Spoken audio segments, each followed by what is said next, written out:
Hey, hello everybody.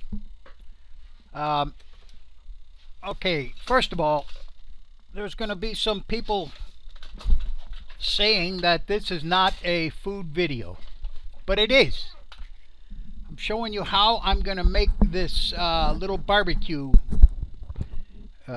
thing here out of a propane tank. All right, now, now this propane tank had propane in it not too long ago. So listen, let me say this right off the bat. Do not do this at home unless you are a certified nut job, which I am. I have papers. You know, on the valve on top, when you go to take the valve off, make sure there's no gas in the tank. What you have to do is take a screwdriver and put it into the valve, and there's a little spring type mechanism. Push the screwdriver in. If there's any gas, it will escape at that point. All right, make sure there is no gas. Believe me, make sure there's no gas. This would be terrible if you exploded. All right, if you blew yourself up, and I don't want you coming to me crying, yeah, you know, with all your band-aids and burns and blisters and everything else, crying, oh yeah, he showed me how to do it. Forget it. All right, this is my disclaimer. If you blow yourself up, you're on your own. That's all I can tell you. So anyway, make sure there is no gas in the tank. That's all I can tell you. I don't know how many times I can tell you this, but that's, you know, I'm just going to keep repeating it. Make sure there's no gas. Okay, now if you guys remember, I had one of these made out of a helium tank. But the helium tank, the metal was very thin, and that one just rusted out. I went outside the other day, and it was the bottom of it just rusted out completely. So when I chopped down that big tree branch in the backyard, I smashed my barbecue pit, and I had 2 tanks of gas. So I figured, okay, what the heck? All right, so that's what I'm doing here. I'm going to cut this tank in half, and then I'm going to modify, you know, a grate, and I put a thermostat in it and everything. I mean, it's really cool. All right, now look. Now what I'm going to do is, wait, it's not completely cut in half yet. Oh, also, I had to remove the music. I had to remove the audio because YouTube, you know, they get a little bit pissed off when you have music playing. And I did. I had music playing. So I took the volume off, you know, the audio. There you go. Okay, now it's cut in half. All right, now what I'm going to do is I'm going to make some holes so that the charcoal can breathe. You know, if the charcoal doesn't get any air, well, you know, it's not going to work. So here I'm cutting some holes in here so that so I can get an airflow inside the tank when I burn the charcoal. Okay, also coming up here, I'm going to put a hinge. I'm going to have a hinge on the top part so that you can open and close it. There's a couple more holes in there for air. Alrighty. This steel here that they use for these tanks is very thick. This is it's good steel, you know. It's not like that helium tank. That helium tank, it was, you know, that thing was nothing. The helium tank, all it had to do was hold the pressure. You know, this thing is holding pressure, you know, with an explosive gas. So it's got to be a lot thicker than the helium. By the way, that was the hose. That was the water hose. Whenever I use that torch, I always make sure I have the hose handy. All right, now here, this is what I'm going to do here is I'm gonna pound on the part that I cut. You know, when you cut some metal, you know, it never comes off smooth. You know, you always have this rough edge where the metal melted. So now that's what I'm doing there. I'm pounding down the melted part of the edge. The reason I'm doing that is so I can put a hinge on it. You know, if you have the metal, you know, if you have too thick of metal there, well, then you need a special hinge. I'm using the hinge that I had on the old tank, which is it's a brass hinge, and it worked very well. You know, it didn't rust. All right, there. Now I'm going to burn some charcoal in it just to get out any any bad flavors that might be inside of it. So I'm just burning that. That's the old grate that I had. I'm not using that grate. I made a new grate. I also put a kickstand on the top. You know, that way that when you open it, the top is very heavy, and when you open it, it won't fall to the side. You know, the kickstand is holding it up, holding up the top. It works out really nice. Okay, so what else is going on here? You know, like I said before, this editing program is just, it's not cutting it anymore. So I'm upgrading. All right, see, there's the kickstand. It's connected to it. All right, so when you open it, you know, the kickstand will hold the top.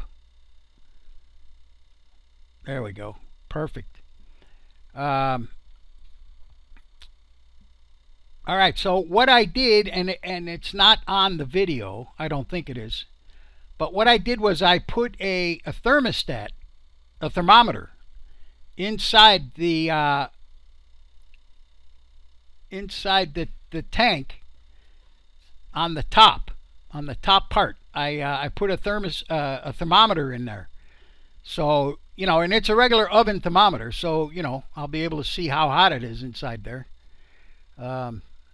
These things are really cool. You know, for 1 to 4 people, this is perfect. It really is. You know, like I said, I had a barbecue pit, but number one, it was gas, and number two, the tree branch fell on top of it and crushed it. It was a big tree branch. I knew it was going to fall on it. You know, it also took out the fence. I knew that was going to happen. I mean, the thing was right above the fence and the barbecue. So I just, you know, I threw the barbecue away. But anyway, like I say, between 1 and 4, well, you couldn't get 4 porterhouse on that thing. You could get 2 on there, but you couldn't get 4.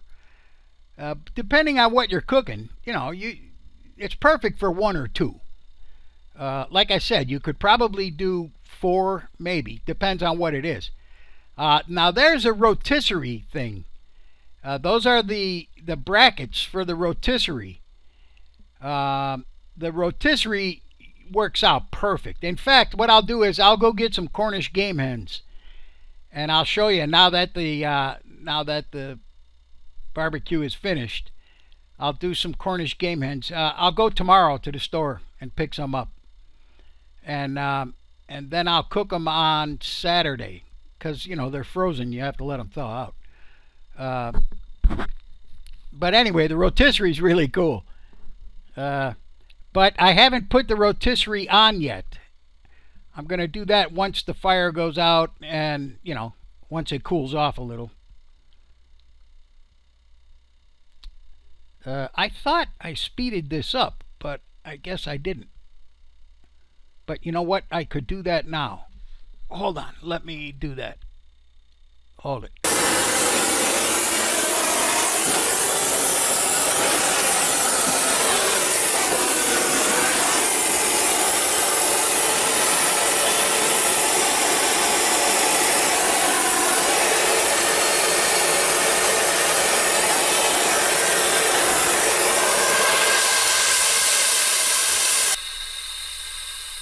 All right, this is going to be the rotisserie. These are the holes that hold the rotisserie bracket. So I got tired of ruining my drill bits. So what I do now is I just cut a hole for the for the screws rather than trying to drill through it.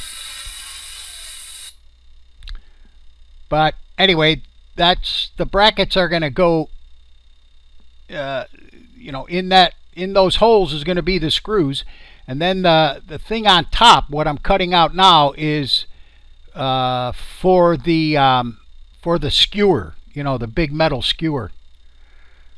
Okay, here's some more holes up on top. I thought it might need some more ventilation. It's important. It's got to breathe. Very important. Okay, what's going on now? I don't have a clue.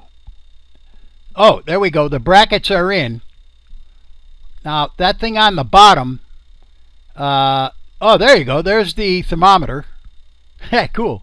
And here's the new grill that I made, the new grate. That fits in perfect. The things on the bottom there are to hold the charcoal off the bottom so that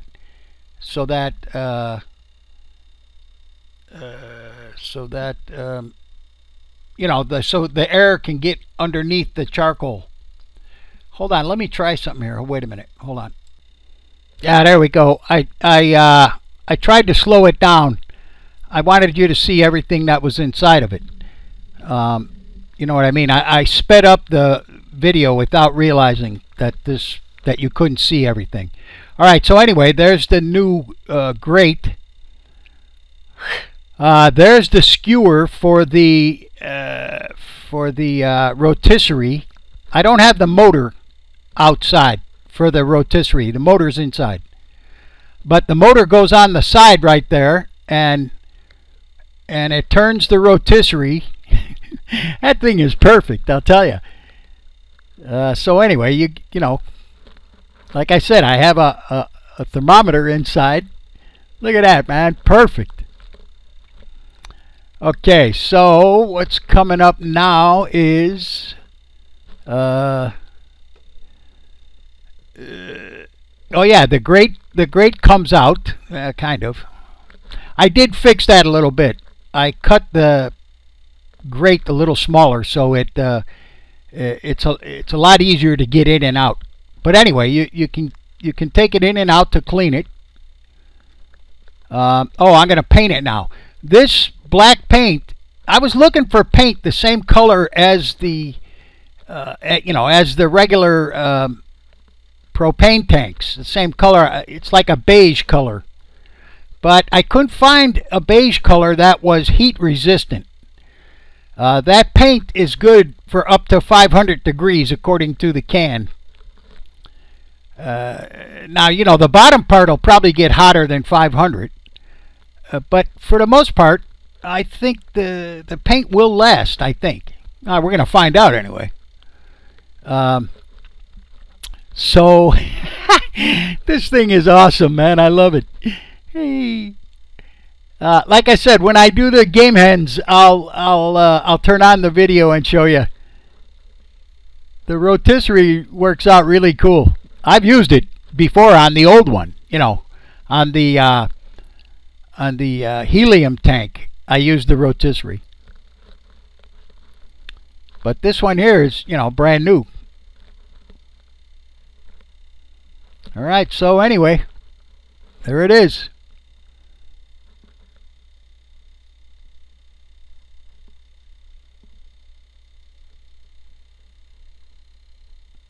All right, everybody. I'll get some Cornish game hens tomorrow, and we'll try it out. And until then, take care, everybody. See you later. I gotta go. I gotta eat.